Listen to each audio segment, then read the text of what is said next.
Hello and welcome.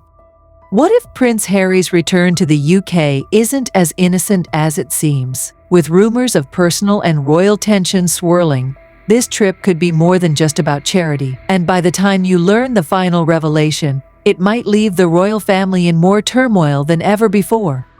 Prince Harry, now 40, made an appearance at a World Health Organization (WHO) dinner held to honor survivors of childhood violence. While the event was filled with dignitaries like Queen Mathilde of Belgium and actor Forest Whitaker, one notable absence was Meghan Markle, who reportedly stayed home due to illness. Harry's solo appearance didn't go unnoticed, and body language experts have picked up on signs that suggest he may be struggling more than he's willing to admit.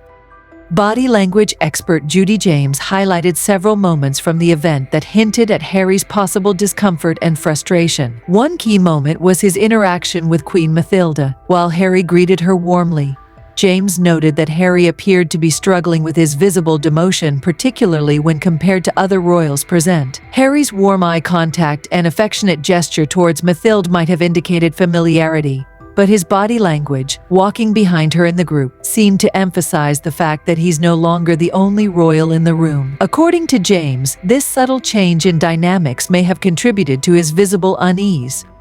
As Harry engaged with other attendees, including Prime Minister Alexander De Croo of Belgium, his facial expressions told a more somber story. James pointed out Harry's haunted look, a signature expression she says he often displays when he's not feeling upbeat or in control. Despite the positive cause at the event, Harry's demeanor suggested an underlying tension, which could be the result of his current position both within the royal family and in the public eye. The WHO dinner came just a day after Harry attended Kevin Costner's charity event alone, which further fueled speculation about the state of his relationship with Meghan. Meghan's absence at both events raised questions, with some wondering if her illness was simply a convenient excuse. Meanwhile, Harry seemed to be left navigating the public stage on his own, and his solo outings have given rise to talk about whether he's feeling the weight of these responsibilities without his wife's support.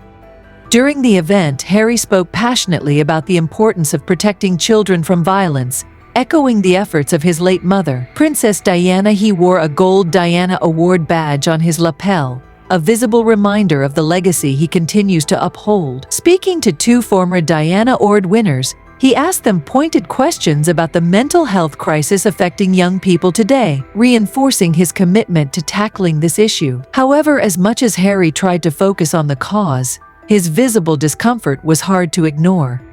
James noted that as Harry walked alongside Queen Mathilde and other dignitaries, his position behind the group underscored his diminished role. While Mathilde maintained a regal and upright posture, Harry appeared more eager to connect, bending towards her and extending a hand to her arm. These gestures, though warm, highlighted a sense of longing for familiarity and validation, something he may feel has been lacking since stepping back from royal duties.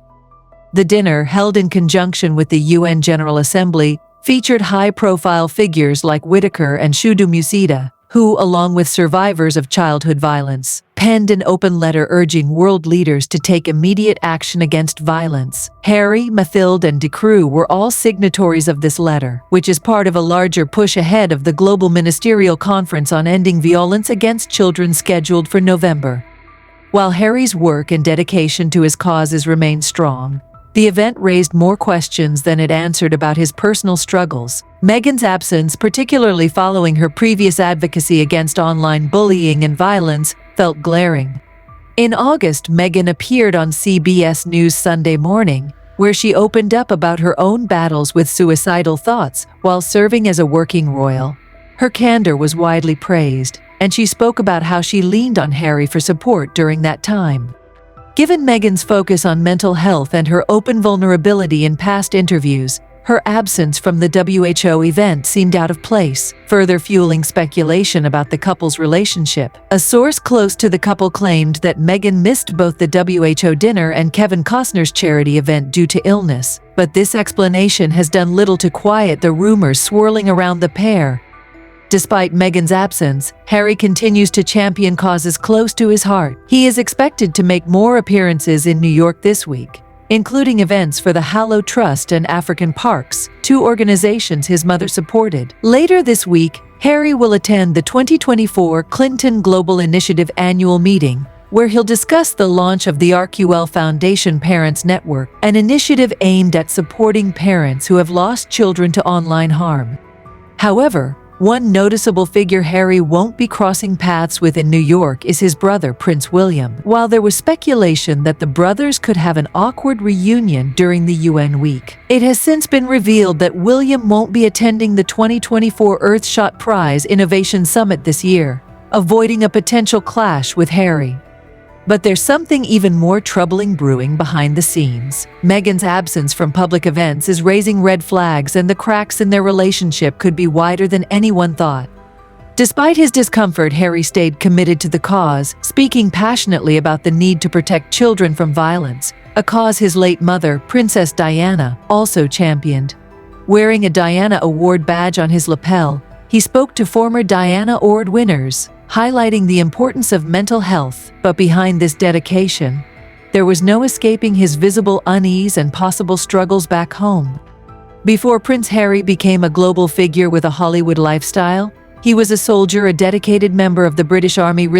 It was proof that Harry was determined to step out of his royal role and carve his own path. In 2006, Harry completed his officer training at the prestigious Sandhurst Military Academy. This marked the beginning of his journey as a soldier, and just 1 year later, he found himself deployed to one of the most dangerous places on earth, Helmand Province, Afghanistan.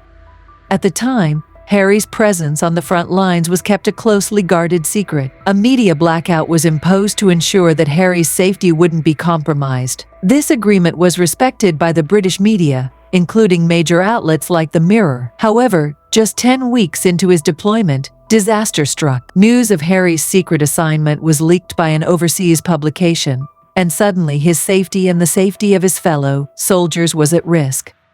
Brigadier Andrew Mackay, the commander of the Helmand Task Force, explained that the decision to withdraw Harry was made with great care. He had been in the middle of combat operations against the Taliban, but once his identity was exposed, the risk of him being targeted increased dramatically. The military had no choice but to pull him out for his own protection, as well as that of the troops he was leading. It was a devastating moment for Harry.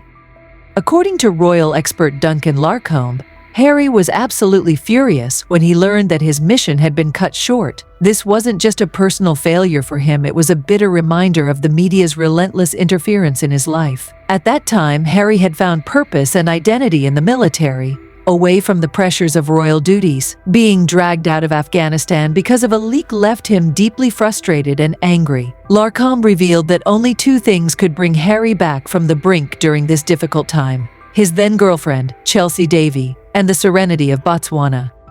Botswana had always held a special place in Harry's heart. He had visited the country many times as a child, and it became a place of refuge for him, a quiet escape from the chaos of royal life. After the incident in Afghanistan, Harry flew straight to Botswana with Chelsea to calm down and regroup. The country's vast landscapes and tranquil environment offered him the peace he desperately needed, while Chelsea's presence helped soothe his anger.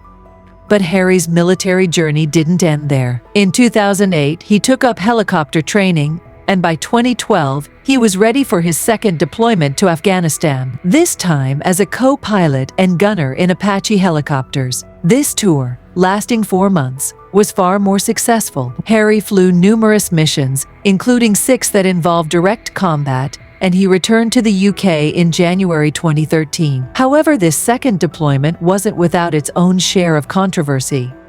In his memoir Spare, released last year, Harry made a shocking revelation. He had killed 25 Taliban fighters during his second tour of duty. He described his actions with a sense of moral clarity, stating that he neither felt proud nor ashamed of what he had done. For Harry, this was part of his duty as a soldier, an uncomfortable reality of war. His decision to share this deeply personal information was driven by his desire to shed light on the mental health struggles of veterans, many of whom face stigma for their experiences in combat. However, the revelation didn't sit well with everyone. Military figures like Admiral Lord West, the former head of the Royal Navy, criticized Harry for disclosing the number of enemy combatants he had killed. West called the admission very stupid, arguing that it not only endangered Harry but also created potential risks for other veterans. Critics feared that such a disclosure could make Harry and anyone connected to him a target for retaliation.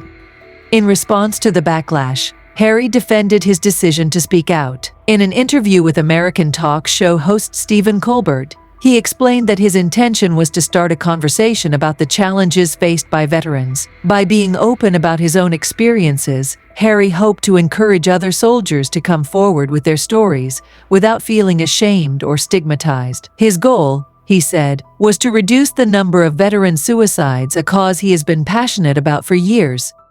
While Harry's military career is often overshadowed by his royal status and public controversies, it remains one of the most formative experiences of his life. The incident in Afghanistan, in particular, shaped his distrust of the media and his desire to protect his privacy. His years in the military allowed him to step away from the royal spotlight and find purpose in service, something that has continued to influence his work today. So, as Harry returns to the UK, will this trip help him reconnect with his roots? Or will it only deepen the divide with Meghan and the royal family? The storm is brewing, and the fallout could be devastating.